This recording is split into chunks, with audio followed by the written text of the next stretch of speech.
I truly believe that taking care of yourself as if you are your own parent is one of the best ways to take care of yourself. Is one of the ways that you can combine all the self-confidence, self-love, motivational talk. Just act as if you are the parent to your inner child with every single situation. I was walking with a friend of mine and we were talking and she was very frustrated, and all of a sudden she goes like, you know, Liz, in moments like this where I'm frustrated, I get this urge to just hit myself. And she was kind of joking about it. And I looked at her and I said, would you hit your child if you were frustrated? And then she goes like, no, are you crazy? I would never do such thing. That's crazy, blah, blah. And I said, so why would you do that to your inner child? Because if you're doing that to yourself, you're doing that to your inner child and you're neglecting yourself. You're being a bad parent to yourself. And then she was like, wow, I never really looked at anything that way.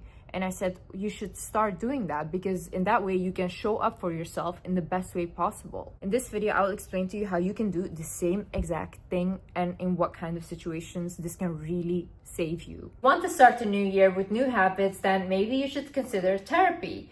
And with therapy, I mean BetterHelp. BetterHelp is a paid partner of this video, and they are on a mission to make therapy way easier. Now, BetterHelp is completely online, and it makes it so comfortable and convenient to sign up, because you just fill out a little questionnaire and you get immediately coupled with a therapist in as little as a few days. These therapists are from different backgrounds and they also specialize in different things. So whatever you feel like you need, BetterHelp has it. Now, if you connected with a therapist but you didn't really like them, BetterHelp gives you the option to switch therapists with no additional charge.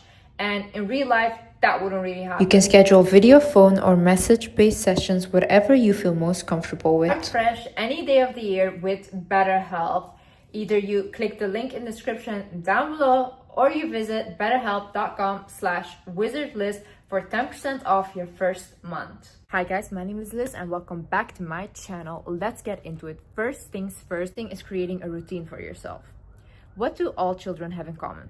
They have routines. A child wakes up, goes to school, comes home, has homework, nighttime routine. And it's very disciplined because most parents will not allow their children to just do whatever they want during the day. Now, when we step into adolescence, we don't have a routine anymore unless we create it for ourselves, and we as humans are naturally not comfortable with that much freedom. Our brain naturally craves familiarity because it releases positive emotions when it feels a sense of safety and comfort, and routines give you that safety and comfort because you can feel in control of something during the day. Now, if I wake up today and I don't know what I'm gonna do, or I don't have any routine at all, not a skincare routine or nighttime even routine, something so simple, I will literally go crazy because what am I doing all day? Now, if you're thinking about being a parent to yourself, then you would think, okay, if I had a child, that child would have a routine and that child would have to follow the routine in order for that child to achieve whatever they want and to develop in the best way they can. So apply that to yourself. What does my morning routine look like? What are my goals for today? What are my goals for the week? And then start doing these things. When you do something consistently in a routine based, it will form into a habit, so your body will do it without you even thinking about it. The same way you guys probably have a routine of going onto your phone in the morning, just looking at your phone and scrolling all day. That is routine for you now, but you can change that routine into something else, into, for example, you wake up, you meditate for 30 minutes. If you just do it consistently, your mind will adapt to the fact that you're a person who meditates in the morning now. So every successful person that I know, and myself included, we all have routines, because if you're striving towards goals, routines can really structurize your day, and it takes away a lot of these excess thoughts and whatever. Like, I even eat the same foods because I don't want to think about food and all these things. That needs to go out of the way so I can focus on my work and on my goals and whatever I want to create. Next thing is caring about your inner and outer appearance. See, if you had a child, you wouldn't let your child willingly go outside with dirty clothes, smelly, not showered, not brushing teeth. You wouldn't do that, because then you're a neglectful parent. If you're thinking like that to yourself, why are you letting yourself walk out like that? Why? You know? It's all about you need to look like you care about yourself and like you respect yourself. That means that caring about the way you look and making sure that you present yourself in a way that other people will in turn also respect you. Because I know that everyone wants to talk about, oh, we should only care about personality, this and that. Yeah, but when someone first looks at you, your first impression, we don't see the personality, we see what you look like. You know, looking put together is a form of self-respect. Caring about what you put in your body is a form of self-respect. You would care about what your child eats. You would care about how your child looks. You would care about these things. Now, care like that for yourself too. Also, like, if you look good and you think that you look good and you like the things that you're wearing, then that will lead to inner self-confidence because you will just feel better about yourself. I know if I would send my child to school and they're wearing clothes that they love and they look nice, they will feel better about themselves. Also goes to having a clean space. So if you had a child, you would, for example, I would care if the room is clean, if like their environment is clean. Your environment holds energy. When there's too much clutter, when there's too much mess around, that is stuck energy in those items, and that is not good for you. You will feel like, I don't want to go home anymore. I feel like my space is not nice. Like, your home is supposed to feel safe. Also, dirty spaces are just less attractive to work in. If you need to focus and there's clutter all everywhere, your mind will be cluttered. So make sure that your space or whatever you're working in is clean, because you would do that for your child if you care about your child. I think it's neglectful to let children just grow up in dirty spaces and not care about their environment. Another thing is going outside. Now, this is actually something that I realized about myself. So when I was growing up, I wasn't really allowed to have friends or go out with friends or whatever. So I was a very isolated child. And whenever I wanted to go out with friends, I had to lie. It was for a school project, because otherwise I was just not allowed. Now, when I grew up and I stepped into adolescence, I still carried on this behavior into my adulthood. And oftentimes I just isolate myself and I will stay home often, or I will go to places to eat and then just come home. But I don't really engage with a lot of people, and especially because my work is online, I don't have to engage with a lot of people. This is not healthy for my inner child, and I am being a bad parent for myself if I'm acting this way. Why? Because my inner child never got to experience going out when it was younger. Now, when I do have the freedom to go wherever I want, whenever I want, I still don't do it. So I'm still kind of abusing myself and I'm restricting myself. If I had a child right now, and if I'm being a parent to my child, I would not stay home with my child all day, because that is neglectful. I would go to the park, I would go to nice places, because I would want my child to experience these things. So think like that to yourself. And staying home for too long can lead to being isolated, depressed, and having more anxiety. It also diminishes your social skills because you're not around a lot of people. Also, spending time in nature has been linked to increased creativity and concentration. Another thing is comparing yourself. I think any good parent would try not to compare their child, because this can diminish their confidence in themselves. This helps no one. This creates unnecessary competitiveness, and this puts the other person on a pedestal when they should never be on that pedestal. You should just think like, oh wow, I'm happy they're doing great, I'm doing great as well, or I can be as good if not better. Comparison limits the child, so don't do that to yourself if you're being a parent to yourself. See, I was compared when I was younger to my siblings, and especially around the way that I look, because I'm the only child in my family without light eyes. Like, I have brown eyes and all of my other siblings have either blue or green eyes, and my mom has like very blue eyes. And I remember when I was younger, she would always say like, oh, you know, your sister looks like me because of her light eyes, and like, you don't have that, you look like your dad. And I always just felt, because of that, like the ugly child. And I would literally wish that I just had blue eyes, just so like I could be accepted by my mom, or like she could love me more. This is really sad, because now if I look at my younger pictures of myself and I see my childlike self, I'm thinking to myself, I was so beautiful, like such a beautiful child. But I could never see that, because just the fact that I didn't have, let's say, blue eyes, I was never really looked at as an attractive child within the family. Now, this obviously later on, I never thought that I was really beautiful growing up ever. I never thought about it at all. Only when I started to go into my teenage years more, people started finding me attractive. And I find that so weird. I couldn't even believe that. I honestly never ever believed that. When I'm raising my child, I would not want my child to feel ever that way. I want my child to recognize that they're beautiful and smart and loved. So don't do that to yourself. Don't compare yourself to other people, because it just limits you. Another thing is having good relationships and friendships. Would you let your child be with the person that you're with? Would you let your child be friends with them, dating them, whatever? Would you? If that's a no, then please reconsider the relationships you have in life. Relationships are so important for our personal growth and for our social skills to understand other people better. Now, there is just a point where relationships become self-abusive. And if you think that, oh my God, if my child came home with this type of person that I am with right now, I would literally freak out. You're not with the right person. If you think that I would never allow my child to be friends with this person because they're so bad to them or so toxic, you're not friends with the right person. You need to cut these people out, because there should be a line of abusing yourself. I get it, like we all go through things and we all have to experience these things, but when is enough enough? Like, what is your limit? How far does it have to get until you realize this is way too toxic? You know, I think oftentimes you don't need to realize things too late. You can realize things in the moment and be like, oh wow, this shouldn't go any further than this. Because if this goes any further, maybe I will lose a part of myself.